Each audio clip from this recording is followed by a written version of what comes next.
Okay, so I took a nap. I'm back up. Uh, so in my last video, I talked about how I got into music production.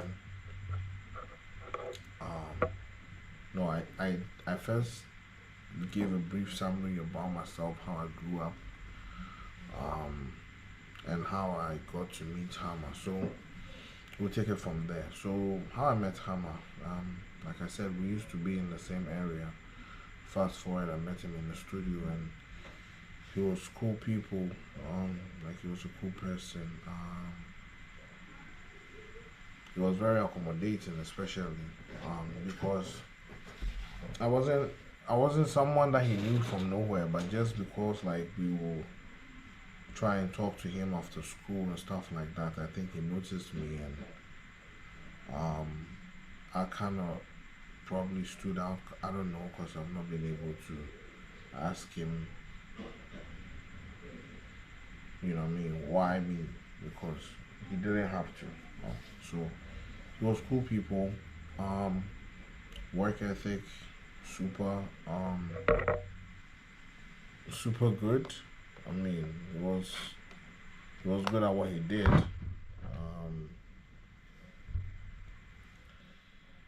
Basically, the best that I had ever had then. It was the best in my. There was nothing that was so. I mean, that's my kind of like persona. Like if I'm vibing with you, and especially if it's dope, then that's all I ever see, because I just want to be around all the dopeness, all the greatness, all the goodness, so I can emulate or soak it in. Because um, I'm just okay. So there are producers that are piano, like they play the piano. They've learned how to play the piano, so they are able to execute their ideas easily. I'm not one of those people, and I never saw Hammer as one of those people, because I never saw him playing the piano, and that was even one of the reasons why I probably also never learned how to play the piano professionally.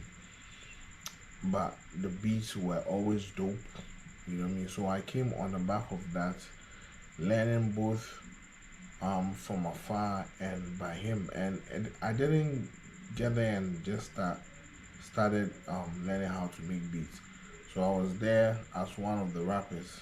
So I met a lot of rappers. I mean, I'll talk about some of them later in this very video, and then we'll continue because it's not supposed to be too long. So I met quite a lot of rappers. I went there. You know what I mean, trying to do my little raps here and there, because I used to write when I was in junior high school. I used to write um, like lyrics. So that was the wave that I was on, trying to be a rapper at the last two, and it was probably, I mean, cause I was trying to do like English rap, like hip hop, because that's all I've been listening to. You know what I mean? When I turn on the radio, thanks to Joy FM. Um, but it wasn't it, because you know what I mean. With hip hop, you really need to to be on a certain, well, compared to the people that were doing it at that time, Niega, Trigger, you know what I mean. They were on a different level. So uh, one time I was just with Hammer, and he was like, but before that, I had already recorded, because I was one of like the very few people who recorded on the Hammer beat, and that was crazy.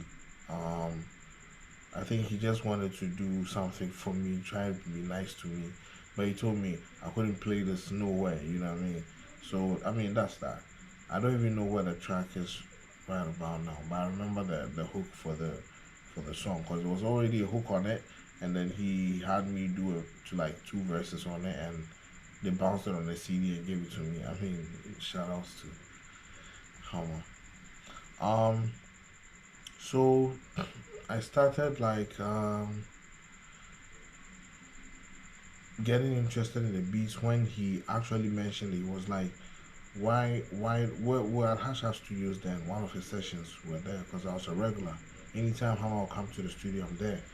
And then he was like, why don't you put a hold on the rap and let me teach you how to make beats? And I said, okay. And that was it. You know, when Hammer's producing, most of the time, the artists or the rappers are outside, and he puts his headphones on and he's behind the keyboard and he's going hard at it. At that point in time, no one is there, just him, and he's there for like 30 minutes, probably 30 minutes, 45 minutes, and then he plays the banger, opens the studio door, and all the rappers outside are going crazy. People are writing.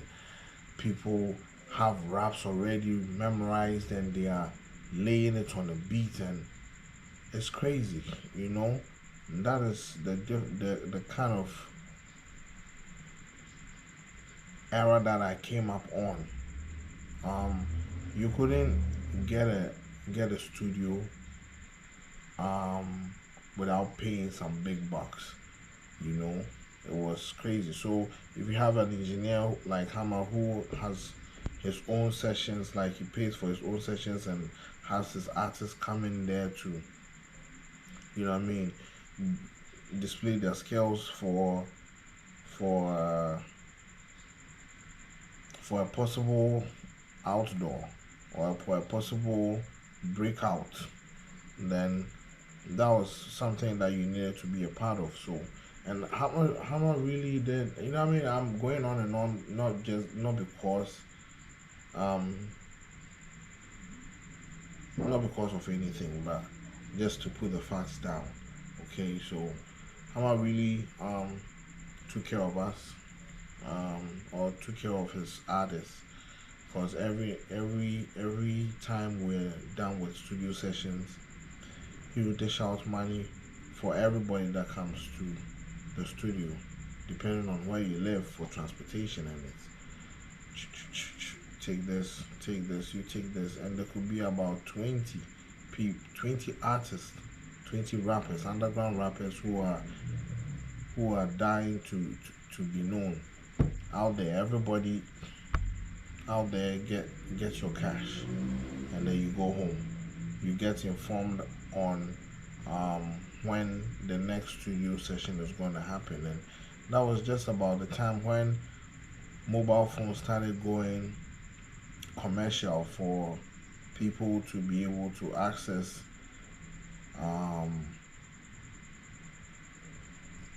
mobility when it comes to communication, because you know, back in the day, it was when One Touch started doing what they were doing. They were selling SIM cards I think right now it would be like maybe 1,000 CDs or 100 CDs or the equivalent.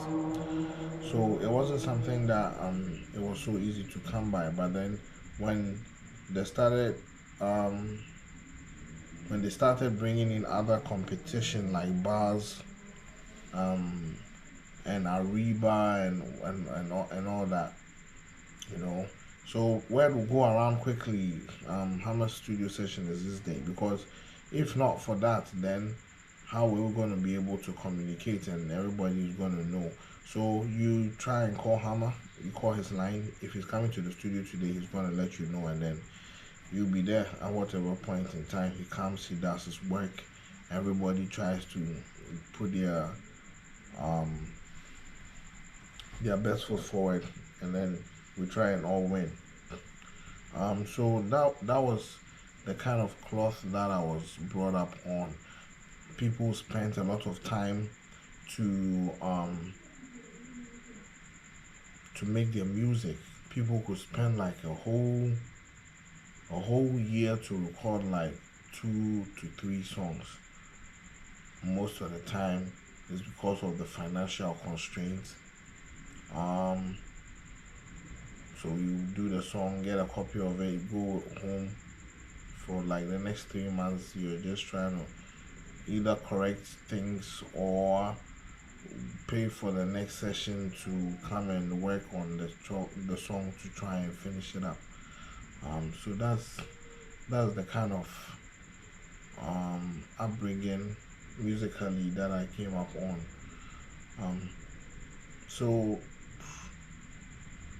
what again? I wanted to say something right now, but it just skipped my mind.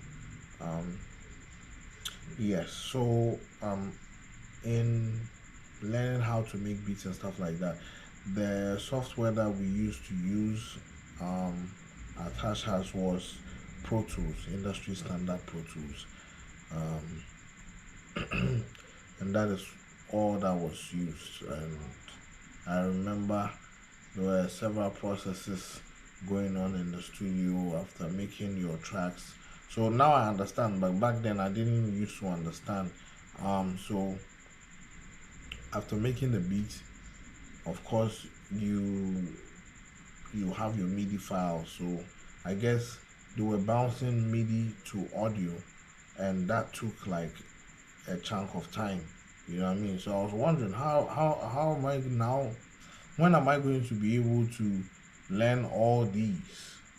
Because it was a complex set um of what do you call it? A complex set of um things to do, if you will.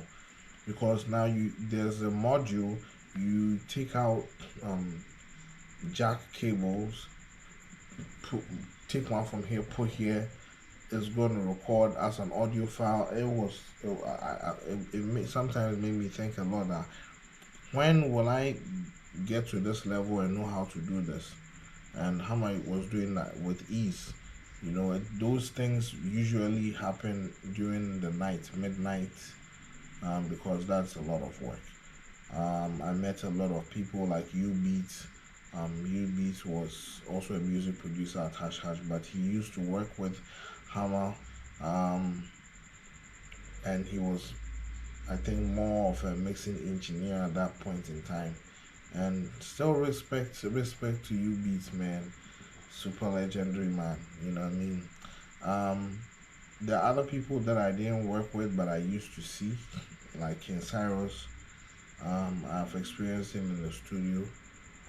He prays before he starts his. That really stayed with me till today. I used to always, because it stood out for me. Whenever he comes to the studio, he prays heavy prayers. You know what I mean? Before he starts work. King Cyrus. Well, I guess it was probably because of his religious outlook, and the fact that it was a shared studio. It was a Hash Hash studio, shared studio. People used to come and rent the place to work. So, I mean, we have gotten to 14 minutes of the video. Let me just put a pause on it here. I'll come back and then we'll continue from here. But I am King of Accra, music producer, and I'm telling my story. Join me on this journey. I have a phenomenal story to share with you.